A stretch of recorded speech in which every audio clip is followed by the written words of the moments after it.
کہ وہاں فرمایا گیا تھا کہ تین جو سب سے بڑے بڑے گناہ ہیں، والذین لا يدعون مع اللہ الہا آخر، وہ لوگ کہ جو اللہ کے ساتھ کسی اور الہ کو پکارتے نہیں ہیں، کسی اور سے دعا نہیں کرتے، ولا يقتلون النفس التي حرم اللہ الا بالحق، نہیں انسانی جان کو قتل کرتے ہیں جسے کہ اللہ نے محترم قرار دیا ہے مگر حق کے ساتھ، یعنی کوئی قانون کی دفعہ ان کے اوپر لاگو ہو جائے تو بات دوسری ہے۔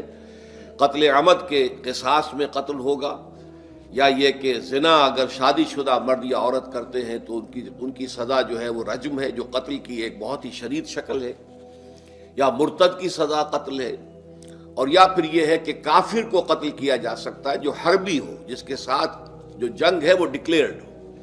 ان چار صورتوں کے علاوہ کسی انسان کو کسی حالت میں کسی جذبے کے تحت قتل کرنا جائز نہیں ہے، حرام ہے، حرام مطلق ہے۔ یہ ہمارے ہاں جو وہ عزت کے نام پر آنر کلنگز جو ہو رہی ہوتی ہیں، یہ سب کے سب جو ہے جرم ہے اسلام کی نگاہ میں۔ کسی کو یہ حق حاصل نہیں ہے کہ اس طرح سے اپنے ہاتھ میں قانون کو لے لیں۔ لیکن اس کے بعد فرمایا تھا کہ جو لوگ یہ کام کرتے ہیں تو پھر یہ ہے کہ یلقا اساما، وہ اس کی پاداش بھگت کر رہیں گے۔ یضاعف لہ العذاب یوم القیامہ، ان کے لیے قیامت کے دن عذاب دگنا کر دیا جائے گا، بڑھا دیا جائے گا۔ وَيَخْلُدْ فِيهِ مُهَانًا، اور وہ رہیں گے اس میں ہمیشہ ہمیش نہایت ذلت کے ساتھ، رسوا ہو کر۔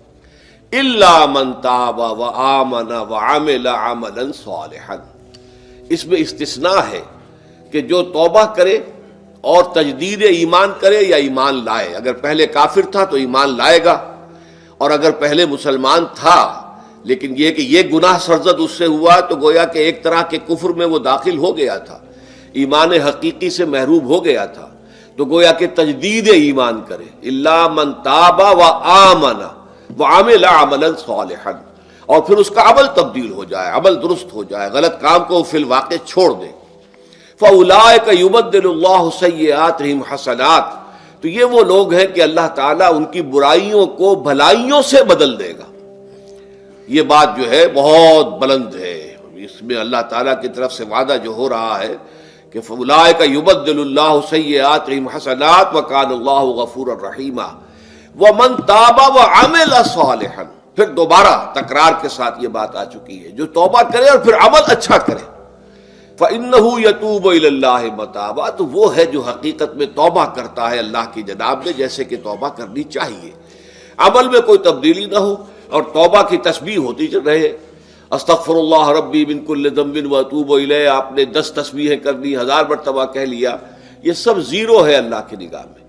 ذکر کا ثواب مل جائے گا کہ اتنا وقت آپ نے اللہ کا نام لیا ہے، اللہ کا ذکر کیا ہے، اس کا ثواب تو ملے گا، لیکن یہ توبہ نہیں ہے، اس سے کسی گناہ کی معافی کا کوئی سوال نہیں ہوتا، اس سے برائیوں کے بھلائیوں میں بدلنے کا کوئی امکان نہیں ہے، اس سے اس کی سزا سے بچنے کی کوئی سبیل نہیں ہے۔ اب سورہ تحریم میں خاص طور پر ایک خاص جو پس منظر ہے اس کے اعتبار سے یہ آیت آ رہی ہے، یا ایھا الذین آمنوا توبوا الی اللہ توبۃ نصوحا، اے وہ لوگوں جو ایمان لائے ہو، اے ایمان کے مدعیوں، دعوے داروں، توبہ کرو اللہ کی جناب میں، لیکن وہ توبہ خالص ہونی چاہیے، توبۃ نصوحا۔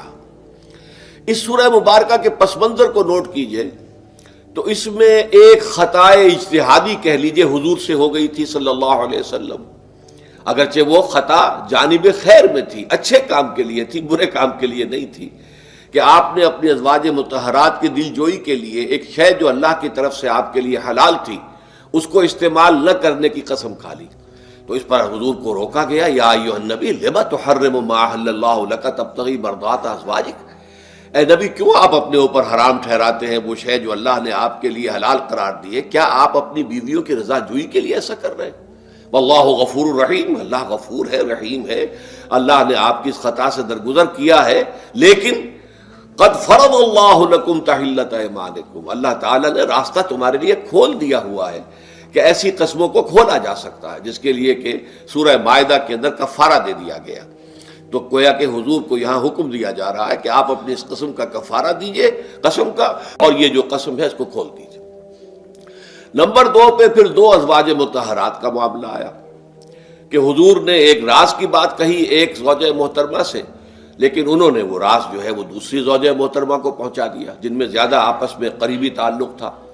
تو گویا کہ یہ بھی ایک طرح سے خیانت ہو گئی، اس لیے کہ راز جو ہے وہ تو ایک امانت ہوتا ہے، اور خاص طور پر عائلی زندگی میں میاں بیوی کے درمیان کے جو معاملات ہوتے ہیں وہ تو بہت ہی رازداری پر مبنی ہوتے ہیں. اس لیے ان میں سے کوئی چیز جو ہے جس کو خاص طور پر کہا گیا ہو کہ یہ ایک راز کی بات ہے، یہ تم سے کہہ رہا ہوں، کسی اور سے کہنا نہیں ہے، تو اس میں جو غلطی ہوئی ہے وہ بھی ایک بڑی غلطی تھی حضرت عائشہ صدیقہ رضی اللہ تعالی عنہا ان کی.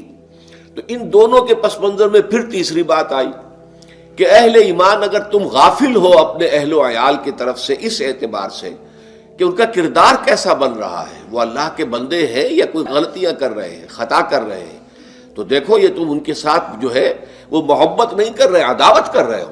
اس لیے کہ تمہاری اس نرمی، تمہاری اس شفقت اور ان محبت کے اندر اس درجے بڑھ جانا کہ اس میں اللہ تعالیٰ کے جو حرام کردہ امور ہیں ان میں بھی تم ملوث ہو جاؤ، تو یہ گویا کہ در حقیقت تم اپنے آپ سے بھی دشمنی کر رہے ہو اور ان سے بھی دشمنی کر رہے ہو. اپنے آپ سے دشمنی کر رہے ہو کہ تمہاری عاقبت خراب ہوگی، ان سے دشمنی کر رہے ہو کہ ان کی اگر تربیت غلط ہو جائے گی تو گویا کہ وہ جہنم کا نوالا بنیں گے. اب اس تین چیزوں کے پس منظر میں فرمایا جا رہا ہے یا ایھا الذین آمنوا توبوا الی اللہ توبۃ نصوحا، اے ایمان والو، اے ایمان کے دعوے دارو، اللہ کے جناب میں توبہ کرو، لیکن توبہ خالص نصوحا. پہلی بات تو یہ جانیے، میں نے بھی یقیناً پہلے بھی عرض کیا ہوگا لیکن دہرانے میں کوئی حرج نہیں ہے، عربی زبان میں یہ دو الفاظ بہت قریب ہیں، آبا یعوب اوبن اور تابا یتوب توبن یا توبتن. آبا یعوب اوبن بھی ہوتا ہے واپس لوٹنا، لیکن یہ ہے کسی یعنی مادی چیز کی طرف سے واپس لوٹنا. ایک ہے تابا یتوب توبن یا توبتن، وہ کسی فعل سے، معنوی چیز سے پلٹ آنا، لوٹ آنا. چنانچہ ایک بڑی پیاری جو دعا حضور صلی اللہ علیہ وسلم مانگا کرتے تھے، آپ کی مسنون دعاؤں میں سے ہے، جب آپ سفر پر گئے واپس گھر آئے تو گھر میں داخل ہوتے ہوئے آئبونا تائبونا لربنا حامدون، ہم پلٹ کر آ گئے ہیں سفر سے، وطن سے میں پہنچ گئے ہیں، گھر میں داخل ہو رہے ہیں، اور ہم اس حال میں بھی اپنے رب کی جناب میں توبہ بھی کر رہے ہیں، رجوع کر رہے ہیں اللہ کی جناب میں، اور اپنے رب کی حمد کرتے ہوئے داخل ہو رہے ہیں. آئبونا تائبونا لربنا حامدون. اسی طرح آپ بازار جائیں، اس کے بعد اپنے گھر میں داخل ہو تو یہ دعا پڑھیں، تو یہ گویا یہ بہت ہی ایک یوں سمجھیے مبارک، بہت سی اس کے اندر برکات ہوں گی. تو اس میں بھی لفظ آبا یعوب اوبن، تابا یتوب توبن، یہ دونوں کے بہت قریب آ گئے، آئبونا تائبونا لربنا حامدون. توبو الی اللہ، اب الہ کو نوٹ کیجئے، یہ توبہ کا لفظ بھی بہت سے ایسے الفاظ میں سے عربی زبان کے، جیسا کہ اس سے پہلے ہم دیکھ چکے ہیں کہ ایک لفظ ہے رغبہ، رغبہ رغبت جسے اردو میں ہم بولتے ہیں. رغبہ الہ ہوگا تو کسی شے کی طرف رجحان ہونا، اس کی طلب پیدا ہو جانا، اس کی خواہش پیدا ہو جانا. اور رغبہ عن ہوگا تو کسی چیز سے متنفر ہو جانا، دور ہٹ جانا، دور چلے جانا. ورب ایک ہی ہے، پریپوزیشن کی چینج سے بالکل برعکس نتیجہ نکل آیا. ومن رغب عن سنتی فلیس منی، جسے میری سنت پسند نہیں ہے، جو اس سے ہٹتا ہے، پیچھے ہٹتا ہے، اس کو ترک کرتا ہے، اس کا مجھ سے کوئی تعلق نہیں. اسی طرح مالا یمیل و میلن، مالا الہ کسی شے کی طرف مائل ہونا، مالا عن اس شے سے ہٹ جانا، پیچھے ہٹ جانا، نفرت ہو جانا. اسی میں وہ لفظ تھا سا، فقط سقط قلوبکما، تمہارے دل جو ہے وہ تو مائل ہو ہی گئے ہیں.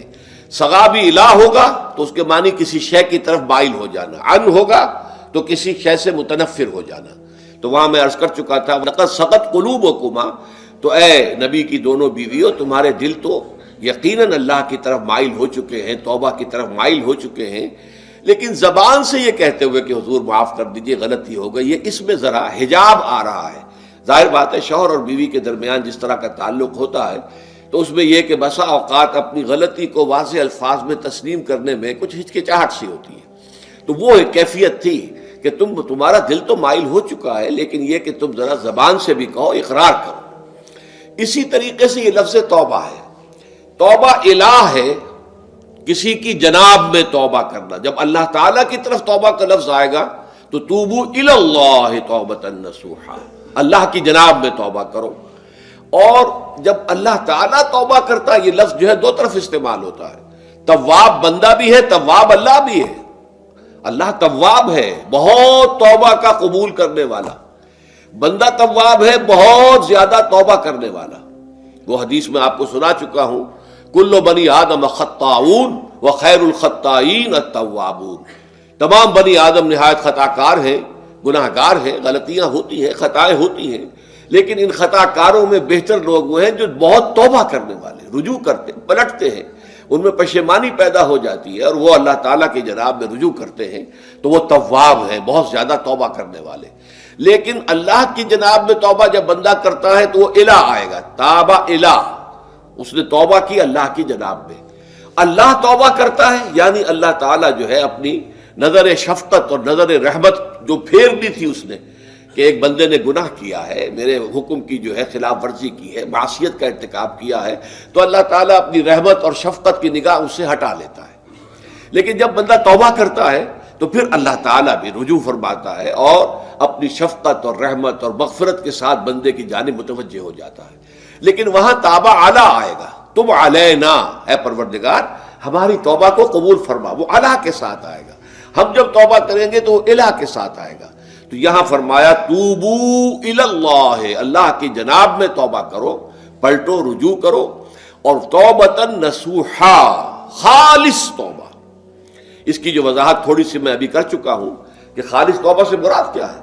یہ نہیں کہ بس توبہ کی ورد ہو رہا ہے اور توبہ جو ہے وہ اس کے کلمات زبان سے ادا کیے جا رہے ہیں۔ بعض لوگ ہیں وہ جو آیت کریمہ ہے اس کا 1.25 لاکھ کا ہو رہا ہے، ورد ہو رہا ہے، کتنا ہو رہا ہے، اس کی تسبیح پڑھ رہے، اس سے کچھ نہیں ہوتا جب تک کہ دل کے اندر گناہ سے نفرت پیدا نہ ہو جائے، حقیقی پشیمانی نہ ہو کہ یہ مجھ سے بہت غلط حرکت سرزد ہوتی رہی ہے، پختہ ارادہ نہ ہو کہ آئندہ یہ کام نہیں کروں گا یا کروں گی، اور یہ کہ بالفعل بھی اس کام کو چھوڑ دے۔ یہ 3 شرطیں کم سے کم ہیں ان چیزوں میں کہ جو حقوق اللہ میں سے اللہ تعالیٰ کے حقوق، ان میں کوتاہی ہوئی ہے، ان میں غلطی ہوئی ہے، اس میں انسان نے کسی معصیت کا ارتکاب کیا ہے، تو 3 شرطیں۔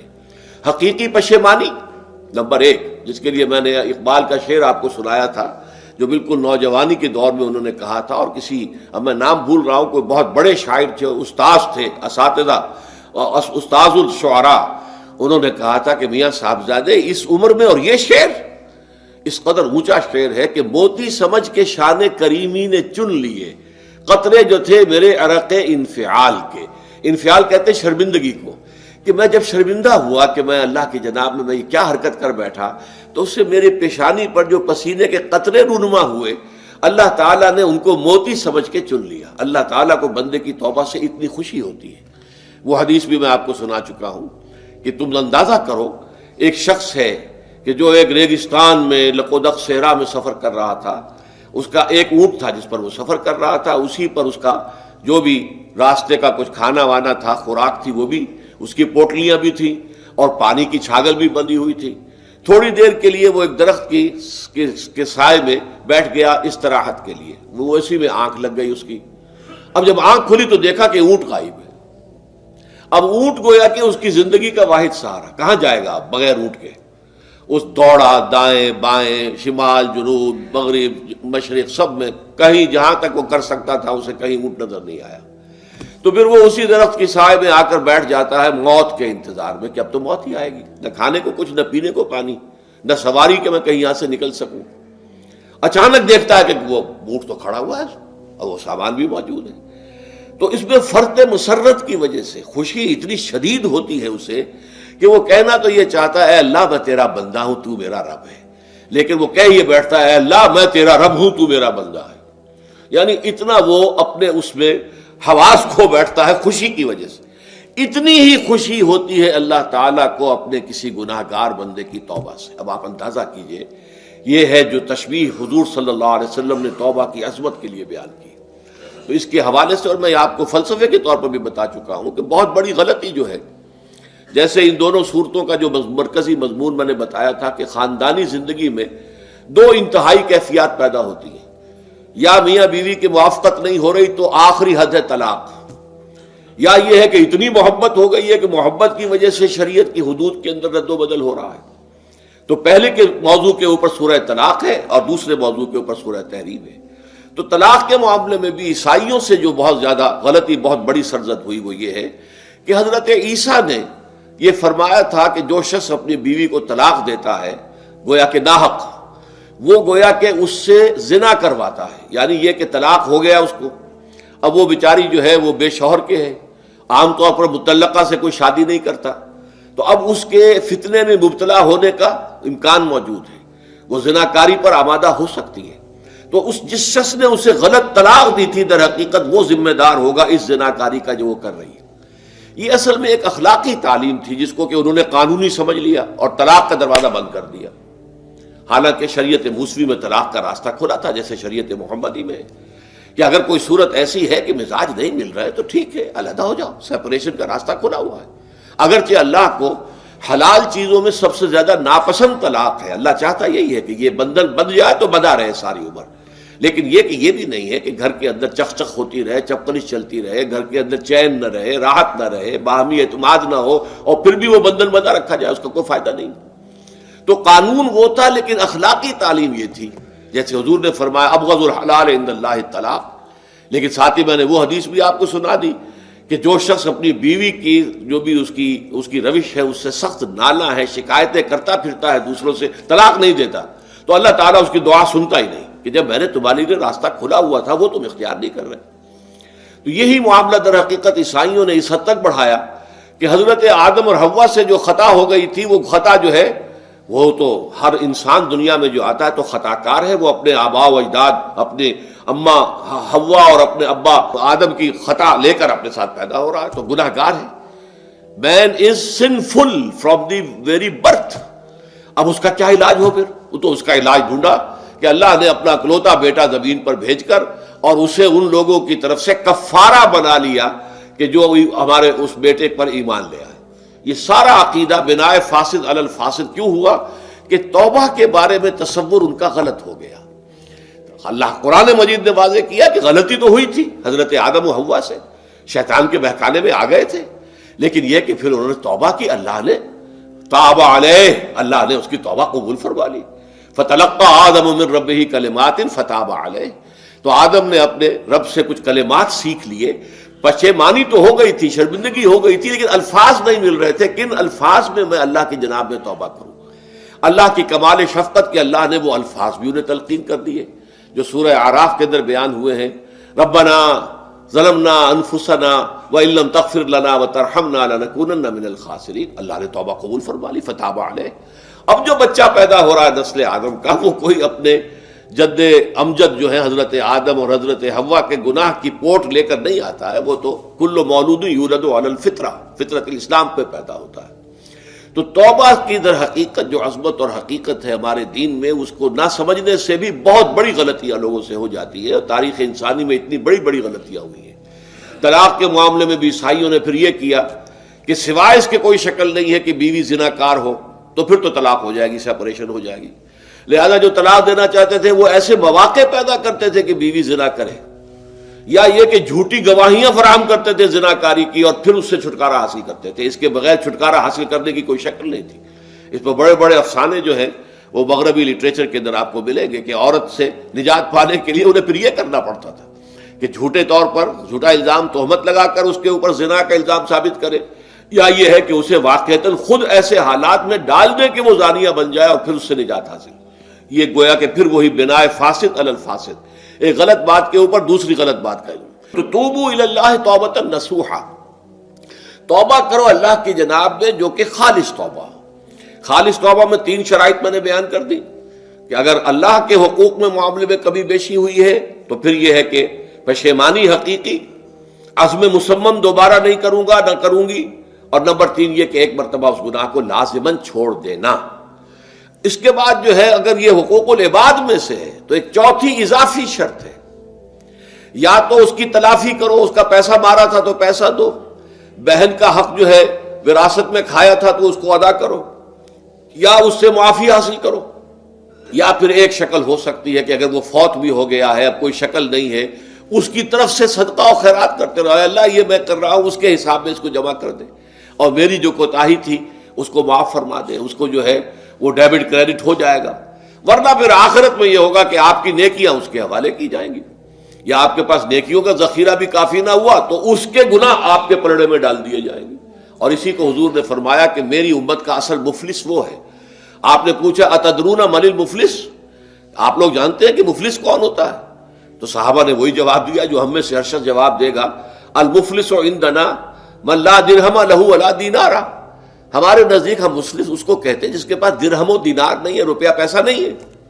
حضور نے فرمایا نہیں، میری امت کا مفلس وہ ہوگا جو قیامت کے دن حاضر ہوگا، بہت سی نمازوں کی وہ پنڈ لے کر آئے گا، وہ گٹھڑی لے کر آئے گا، گٹھڑا لے کر آئے گا، اور روزوں کا اور اس کا اور حجوں کا اور عمروں کا، لیکن وقد شتم ھذا واکل مال ھذا، اس نے مال کھایا تھا فلاں کا حرام طریقے سے، فلاں کو گالی دیتی تھی، فلاں پر تہمت لگائی تھی، حقوق العباد کے اندر جو ہے اس کی عزت پر حملہ کیا تھا. وہ سارے مدعی جمع ہو جائیں گے. اللہ تعالیٰ کسی سے کہے گا بھائی تم اس کی نمازیں لے جاؤ، کسی سے کہے گا اس کے روزے لے جاؤ، اچھا تم لو حج لے جاؤ، اس کے عمرے لے جاؤ، اس کے بعد بھی مدعی باقی ہوں گے. تو اب مدعیوں کے گناہ اس کے پلڑے میں ڈالے جائیں گے اور پھر وہ دوسروں کے گناہوں کے بوجھ تلے دب کر جہنم میں جھونک دیا جائے گا. تو یہ حقوق العباد کے اندر معاملہ اس سے بھی کہیں زیادہ سخت ہے کہ جو حقوق اللہ کا ہے. اللہ تو بڑا غفور ہے، رحیم ہے، اس کے اندر وہ رعایت بھی کرے گا، لیکن حقوق العباد کا معاملہ اللہ کہہ دے گا یہ میرا معاملہ ہے ہی نہیں، یہ تمہارا آپس کا معاملہ ہے، تمہیں اس میں تو جو بھی ہے لین دین کر کے ہی معاملہ چکانا ہوگا، دے دے کر معاملہ ہوگا، اس کے بغیر نہیں. تو توبوا الی اللہ توبۃ نصوحا عسى ربکم ان یکفر عنکم سیئاتکم. عین ممکن ہے، عسى اصل میں امید دلانے کے لیے ہوتا ہے، شاید کہ ایسا ہو جائے، لیکن جب اللہ کی طرف سے یہ لفظ آتا ہے تو یہ یقینی معنی، یقینی وعدے، اللہ کا وعدہ ہے. اگر تم یہ توبہ نصوح کرو گے تو اللہ کا وعدہ ہے تم سے کہ وہ تم سے تمہاری برائیوں کو دور کر دے گا. یہ تکفیر کے لفظ کو بھی سمجھ لیجئے. کفر کا اصل معنی ہے چھپا دینا، دبا دینا.